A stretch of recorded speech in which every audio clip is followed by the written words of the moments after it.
아멘. 하나님의 말씀 마가복음 11장 11절부터 18절까지 보도록 하겠습니다.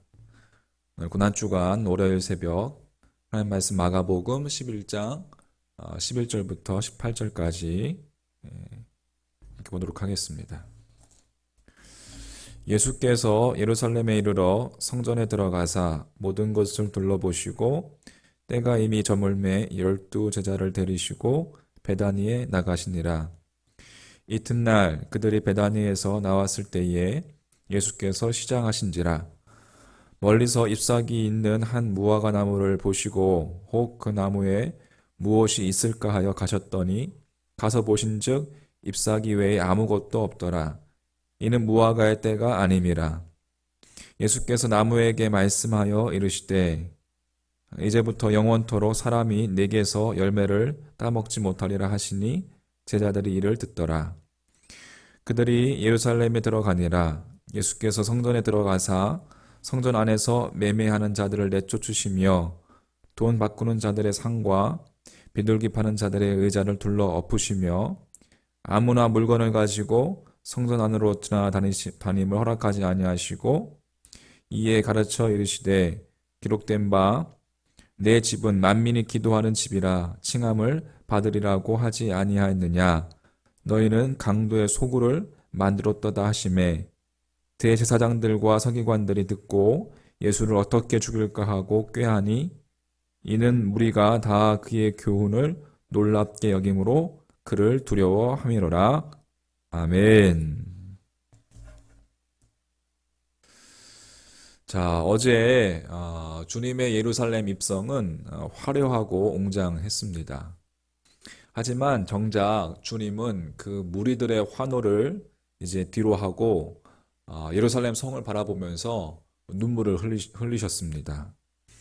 더 이상 그 예루살렘에 있는 성전은 하나님이 거하시는 곳이 아니었기 때문에 그렇습니다. 자, 오늘 이제 월요일 아침 예수님께서 일찍 베다니에서 예루살렘으로 다시 들어오십니다.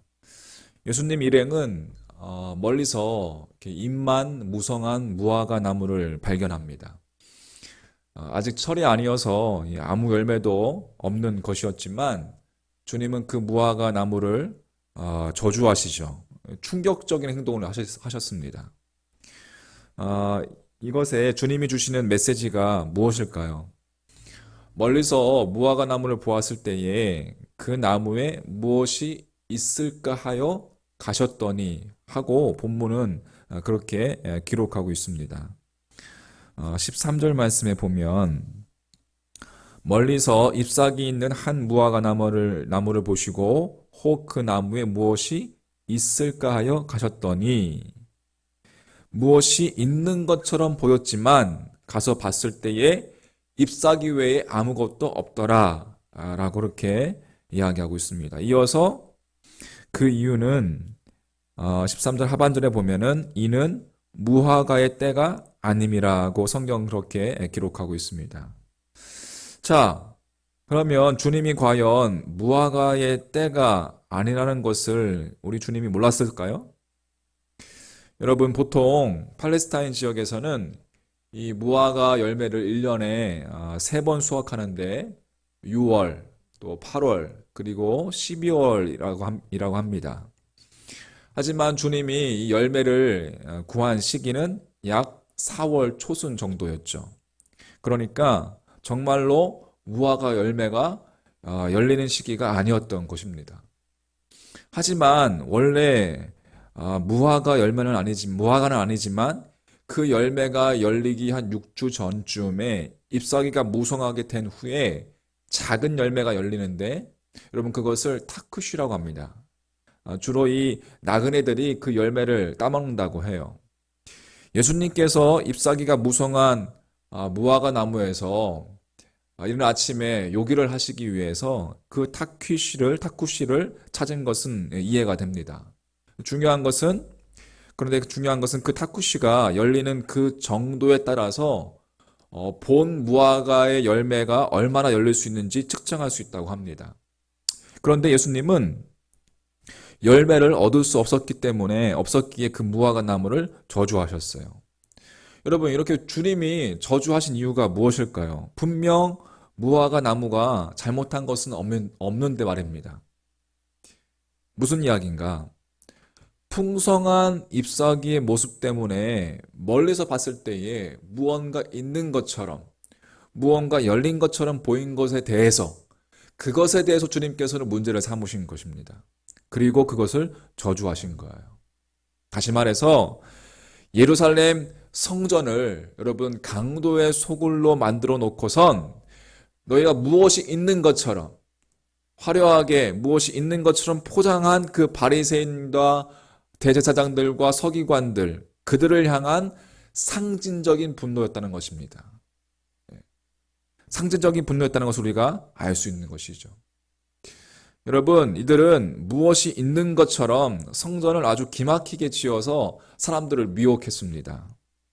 바로 여러분, 이 당시 정통 유대인이 아닌 에돔 족속 출신의 헤롯이 이제 이스라엘을 다스리고 있을 때였습니다. 로마의 분봉왕으로서 헤롯이 왕이었죠. 이 헤롯은 예루살렘 성전을 무려 1,000명의 제사장과 2만 명이 동원하여서 화려하게 예루살렘 성전을 짓습니다. 여러분, 여기서 우리가 제사장들이 함께 했다는 그 사실을 놓치지 말아야 합니다.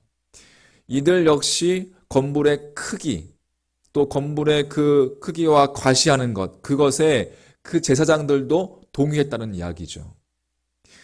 주님의 제자들도 그 성전을 보고, 화려한 예루살렘 성전을 보고 감탄하면서 주님께 이야기합니다. 세번역 성경 이렇게 이야기하고 있어요. 마가복음 13장 1절 말씀에 예수께서 성전을 떠나가실 때에 제자들 가운데서 한 사람이 예수께 말하였다. 선생님, 보십시오. 얼마나 굉장한 돈입니까? 얼마나 굉장한 건물들입니까? 여러분, 마치 하나님의 거룩하심이 거할 것 같은 그 모습이었다는, 그 화려한 그 모습 속에 하나님의 임재가 있을 것 같은 모습이었다는 거죠. 만약에 여러분 그곳에서 진정한 예배가 있었고 진정한 제사가 있었고 진정한 예배를 드렸다면 괜찮았을지도 모르겠습니다. 그러나 그들은 멈추지 않았습니다. 예수님께서 성전을 정화하시는 모습을 묘사한 본문을 보면 우리는 알 수가 있습니다. 15절, 16절, 17절 말씀입니다. 그들이 예루살렘에 들어가니라. 예수께서 성전에 들어가사 성전 안에서 매매하는 자들을 내쫓으시며 돈 바꾸는 자들의 상과 비둘기 파는 자들의 의자를 둘러 엎으시며 아무나 물건을 가지고 성전 안으로 지나다님을 허락하지 아니하시고 이에 가르쳐 이르시되 기록된 바 내 집은 만민이 기도하는 집이라 칭함을 받으리라고 하지 아니하였느냐. 너희는 강도의 소굴을 만들었도다 하시매. 여러분, 결국 화려해 보이는 그곳은 하나님이 거할 수 없는 곳이 되었다는 거예요. 주님의 저주가 이것을 이야기하는 겁니다. 마가복음 13장 2절 말씀에 예수께서 이르시되 내가 이 큰 건물들을 보느냐? 돌 하나도 돌 위에 남지 않고 다 무너뜨려지리라 하시니라. 여러분, 오늘날 교회의 위기도 여기에 있다고 생각합니다. 웅장하고 여러분 화려한 건물과 화려한 내부 시설을 가지고 신앙의 깊이를 말하려는 태도입니다. 여러분, 마치 우리가 큰 대형교회 다니면 화려한 건물에 다니면 나의 신앙이 크고 여러분 작은 삼각교회에 다니면 신앙이 적을 것 같은 그러한 착각에 빠진다는 거예요. 여러분, 그 태도와 그 자세가 문제라는 겁니다. 그러나 여러분, 신앙의 깊이는 그곳에 있지 않습니다. 여러분, 신앙은 하나님과의 영적인 교제인 말씀과 기도와 말씀, 또 우리의 삶을 통해서 그 믿음을 고백하고 여러분 증언할 때 그때 그 믿음은 깊어지는 것입니다. 여러분, 주님은 어떤 외형적 과시의 문제를 언급하신 것이에요. 당시 대제사장들과 서기관들은 그것을 알았습니다. 예수님의 지적을 알았어요. 그들은 알았습니다. 그들의 외형적 과시와 그들의 겉모습, 그 예수님의 그 가르침이 옳았음에도 불구하고 자신들의 그 기득권을 그들은 놓을 수 없었습니다. 여러분, 기득권의 욕망은 끝이 없습니다. 마치 하나님과 같이 되고 싶은 욕망에 사로잡히기도 합니다. 결국 이들이 결정한 것은 무엇이었습니까? 예수를 죽이기로 결정한 것이죠. 마가복음 11장 18절 말씀. 대제사장들과 서기관들이 듣고 예수를 어떻게 죽일까 하고 꾀하니 이는 무리가 다 그의 교훈을 놀랍게 여김으로 그를 두려워하미로라. 자, 여러분, 우리는 멈추어야 합니다. 멈추고 하나님 앞에 서야 합니다. 원래의 자리로, 더 나아가서는 원래의 자리로 되돌아가야 합니다. 되돌아가는 것이 필요합니다. 다시 돌아가는 것, 바로 회개입니다. 여러분, 우리는 있는 모습 그대로 아름다운 자들입니다. 할렐루야. 왜 그렇습니까? 우리는 하나님의 형상으로 지음받은 존재이기 때문에 그렇습니다. 하나님의 자녀이기 때문에. 여러분, 우리가 죄로 인해서 깨어져 버린 하나님의 형상, 여러분 그 하나님의 형상을 회복할 때에 다시금 아름다운 하나님의 백성으로서의 모습도 회복될 수 있는 것입니다. 여러분 잊지 마십시오. 아주 조금이라도 무엇이 있는 것처럼 드러내려는 모습이 내 안에 있습니까? 우리 내면을 들여다봐야 합니다. 우리 안을 정화해야 합니다. 내면을 살피고 내면을 깨끗이 해야 합니다. 오늘날 우리에게 필요한 것입니다. 우리는 멈춤이 필요하고 우리는 내면을 돌아보는 침묵이 필요합니다.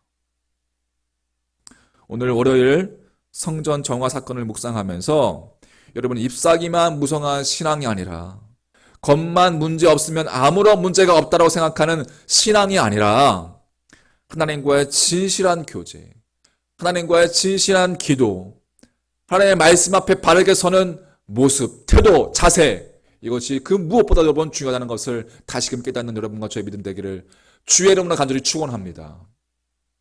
여러분 다시 회복하십시오. 다시 돌아오십시오. 시험을 당하셨습니까? 여러분 눈에 보이는 모습 때문에 그저 형식적으로만 교회 다니고 계십니까? 여러분 누군가에 의해서 넘어지는 신앙이 아니라 나 자신을 돌아보고 내 내면을 돌아보고 다시금 하나님께로 돌아오시길 간절히 소망합니다. 내가 먼저 하나님 앞에 바르게 서야 합니다. 오직 하나님만 바라보며 오직 예수 그리스도만 바라보며 나아가는 신앙 되시기를 간절히 소망합니다. 누구든지 나를 따라오려거든 자기를 부인하고 자기 십자가를 지고 나를 따를 것이니라. 주님께서 우리에게 말씀하시는 여러분 이 말씀을 우리가 되새기면서 오늘도 나를 부인하고 오늘도 나는 없고 사라지고 내 안에 계신 예수님이 드러나는 삶, 내 안에 계신 예수님을 따라서 살아내는 삶, 그런 믿음의 삶이 되시기를 주의 이름으로 간절히 축원합니다. 기도하겠습니다. 하나님 아버지, 고난주간을 시작하면서 오늘 월요일 이 아침 이 새벽에 주의 말씀 앞에 섭니다. 잎사귀만 무성한 무화과나무를 바라보며 무엇이 있을까 하여 다가가셨던 주님, 하나님 아버지, 우리가 눈에 보이는 외형적인 모습에 빠져 우리의 신앙의 모습을 잃어버리진 않았는지 다시금 돌아봅니다. 하나님 소망하기는 우리의 화려함이 아니라 우리의 겉모습이 아니라 오직 내 안에 함께 계시는 보배로우신 주님을 바라볼 수 있는 빛 되신 주님을 바라볼 수 있는 우리의 참 진리요 생명이신 주님을 바라볼 수 있는 우리의 믿음 될 수 있도록 인도하여 주시옵소서. 우리의 믿음의 자세가 하나님 아버지 눈에 보이는 것에 현혹되는 믿음이 아니라 오직 살아계신 하나님만 바라보며 깨어진 하나님의 형상을 회복하며 기도와 말씀 가운데 바르게 설 수 있는 저희들의 믿음 될 수 있도록 인도하여 주시옵소서. 아무든지 나를 따라오려거든 자기를 부인하고 자기 십자가를 지고 나를 따를 것이라 말씀하시는 주님의 음성에 오늘도 순종하며 따라갑니다. 오늘도 예수 따라가는 주님의 제자들 다 되게 하여 주시옵소서. 주님을 깊이 묵상하며 고난주간 승리하는 한 주간 될 수 있도록 인도하여 주시옵소서. 감사하며 이곳에 성령으로 임재하신 우리 구주 예수님의 이름으로 간절히 축복하며 기도하옵나이다.